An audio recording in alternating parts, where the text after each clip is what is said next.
You attended an HBCU, FAMU. Yes. I always feel like the people that I know went to an HBCU have a certain presence, a certain confidence about themselves that inherently, I believe, comes from going through those institutions. What was it about going to a HBCU that intrigued you and made you want to start off your, journey into adulthood there? I grew up around it. I am actually from Tallahassee, Florida, the home of the Rattlers, the Florida A&M University. My mother went to FAMU. My father, who was disabled, wanted to go to FAMU, but at that time they didn't have any ADA regulations for disabled persons. So he wanted to go to FAMU. So he became this avid booster and advocate for Florida A&M. My older sister went to Florida A&M. My whole family went to Florida A&M. So it was the natural course for me. And to your point about the experience and how it helps you to understand your own power and your confidence in being a Black person in the United States of America. I experienced going to a PWI first, actually, and then I experienced my HBCU experience, and the difference was vast. And I'm so grateful that I was able to have my HBCU experience because it changed my life forever. So, in that experience, what is it for you personally and professionally that you got from there that you know you wouldn't have gotten had you stayed the course at the PWI and not switched? The experience at my HBCU, Florida A&M, was I didn't get left behind. My classes were small. My professors knew me by name. They did not I remember I have an experience with a professor who I got a B on a project. And I was really proud of my B because I worked really hard and I was really proud of it. I was in my graduate program studying journalism, and I worked really hard for that. I had been all over campus interviewing, and I had done all my research. And this is before, of course, you can go on TikTok and get all this information. You had to go into the library and study and figure out all the history before you even put the pen to the pad. And I was so proud of it. And my professor said, "What are you doing? You think you're gonna make it in this United States of America proud of this B?" And from then on I got straight A's because she just really let me have it. She wasn't as nice as what I just explained, but she really let me have it. She was saying that it's excellence always. That is the standard. So B is not the standard. A is the standard. And that changed my life forever. Amazing. I love to hear that. So, Mhm. the reason why we're talking today is because Pepsi has recently launched their Taste of Tomorrow Yes. initiative, and I think STEM is very important, especially for our community. What is it about this initiative that made you want to get involved? Well, one, I think that it's important for our community as a whole to understand all the opportunities that they have for their future, all the career opportunities for their future. I think, I have nieces and nephews, I have mentees, and everyone wants to be in front of the camera. Everyone wants to be an actress. Everyone wants to be a TikToker.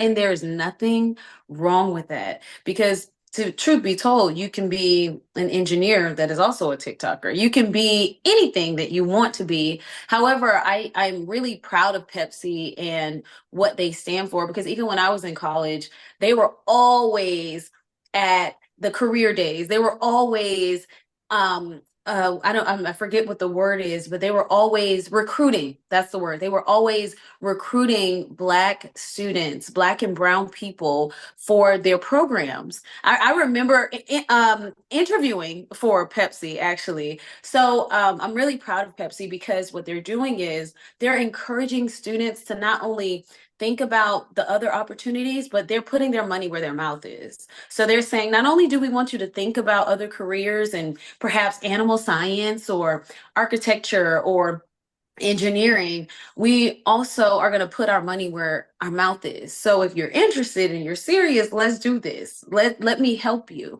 because I think what we're experiencing in our culture is everyone wants to get to the money. Everyone wants to, where can I get the money fast? Where can I get a career where I can make money fast because of financial concerns? I mean, we're all in this together. We're all on this rock together, and we all see what's happening out there. So people are saying, I want to. I remember when I was in college, I wanted to do sales and marketing. Why? Because I wanted to be the change in pulling my family out of poverty, and that was a fast way to do that. I wanted to facilitate that because I wanted my family to change. I wanted to change my lineage. And nothing has changed. College students are still trying to help their families. There many students like me had 3 jobs in college and they're still trying to go to college. And this scholarship that Pepsi is providing for these children, or I call them children, they're children to me. This scholarship that Pepsi is providing for these college students, they're young adults. Is going to be really effective in helping them make choices that can affect their lives and their family's life forever. So, yeah, I know that was long-winded. So. No, no, no, but I love that you're passionate about it and you have a Yeah. really solid grasp on the program and how it can help people. Mhm. So, Yeah. speaking of, you mentioned that time you had a journalism major and Yes. you are here in front of the camera doing something that people love. And Hmm. though it seems very fast to some of us that are out here that have watched you, I know Hmm. it's been, a climb and something that you've had to work towards. What is a principle that you held early in your career that you no longer hold right now? What was important for me then when I had a very unorthodox acting journey. I worked in corporate America. I worked for a real estate developer. I got my degree in marketing and sales, and then I went on to do journalism in graduate school. So I did a very unorthodox journey. And what I realized is everything is going to have obstacles and challenges and are going to be difficult. But my heart was in acting, my heart was in performing. And what I did was I settled for careers that I thought I would still get a chance to perform, but it wasn't really what I wanted to do. So the lesson that I tell my mentees now is every journey is going to have its ups and downs. I thought that if I got in sales, that would be easy. I get to perform, I get to make money, I get to do what I do, but I'm fulfilling a part of myself that's important to me. And the truth was I was never satisfied in those careers because they weren't for me. They were a subsidiary of what I wanted to do. Now there are people who out there who love sales and that's their thing. But for me, it was it was a conduit to what I really wanted to do, which was act and perform and be a vessel and share people's stories. That's and it's all kind of in the same vein, if I'm being honest. So what I tell my mentees now is every journey is going to have its obstacles. So you might as well go on the journey that is specific to you instead of what your parents want to do. My father was an accountant. He wanted me to be an accountant. My mother worked in financial aid at Florida A&M University. And so, it felt like, oh, you should be in some kind of financial resources or you should be doing finances or and that wasn't how my life was set up. So when I told my family I'm going to move 3,000 miles away, now mind you, my entire family is in Tallahassee at Florida and attended Florida A&M. But when I told them I wanted to move 3,000 miles away, they all were like, how could you do something so different? And I was like, well, I've done everything you wanted me to do. I did everything you wanted me to do, and I'm still not in my purpose. And now I'm just happier than I've ever been in my life. So, what contributes to that happiness right now? What are the things that make your heart sing? Well, I think, even to tie this back into my HBCU experience, I experienced so many advocates for me.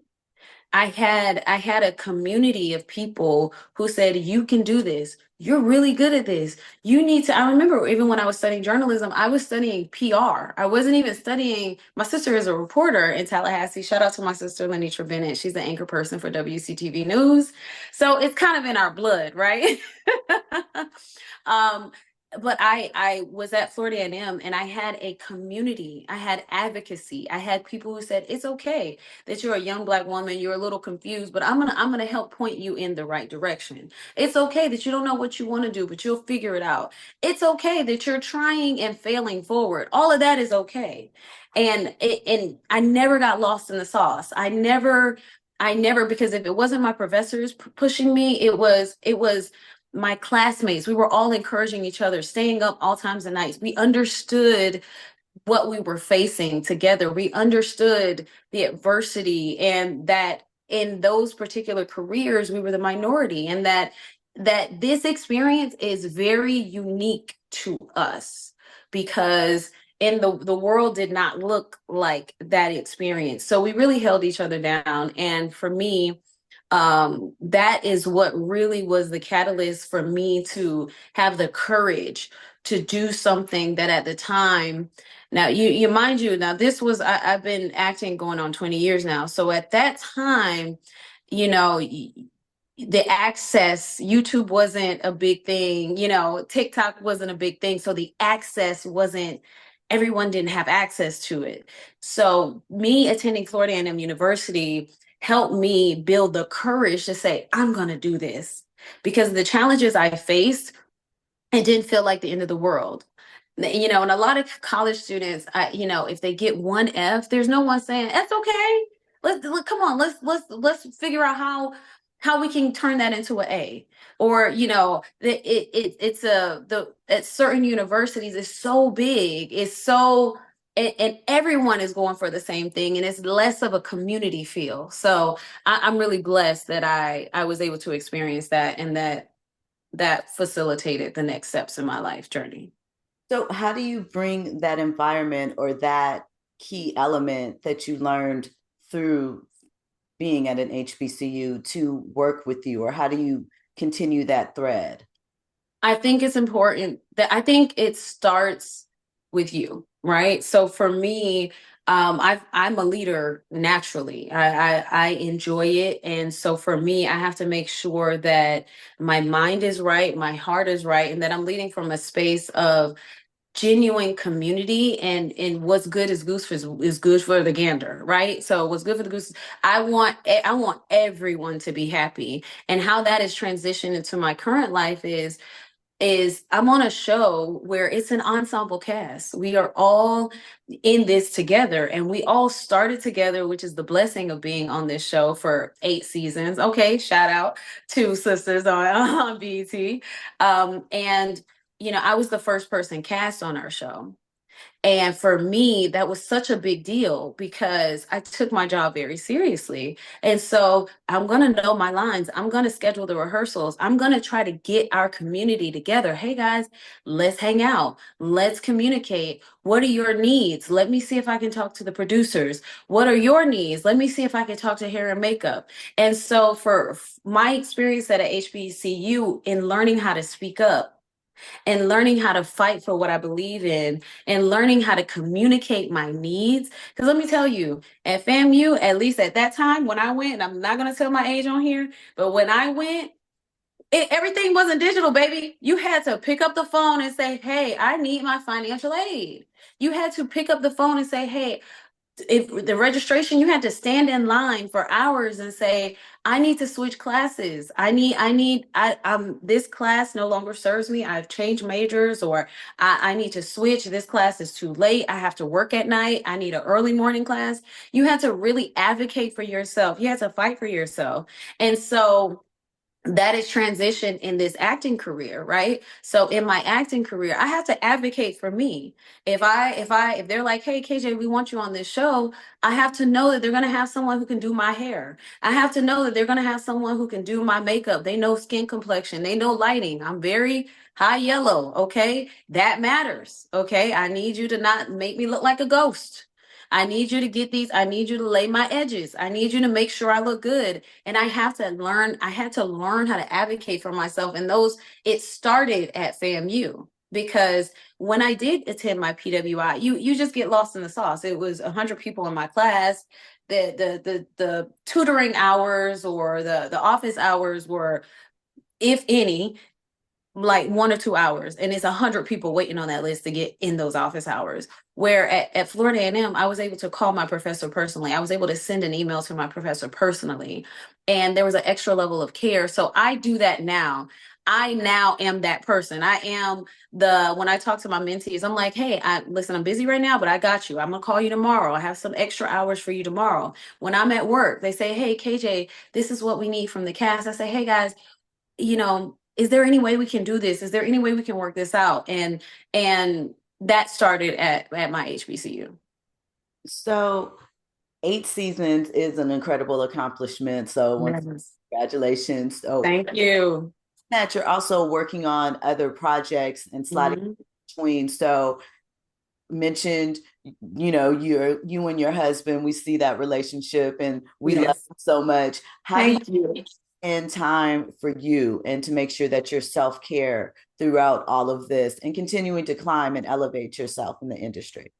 I'm just now figuring that out. I am honestly just now figuring that out. And what I find is delegation is my best friend. My assistant just came and I said, hey, I need you. I need you all day today. These are the things I need. And I think that that is how I get my moments of self-care is learning to delegate, learning to ask for help.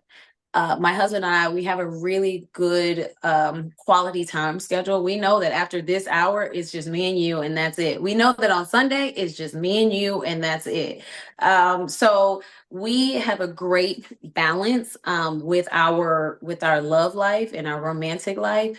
But for me personally, in my me time, I've just had to make sure that I delegate, ask for help. I ask for help all the time now.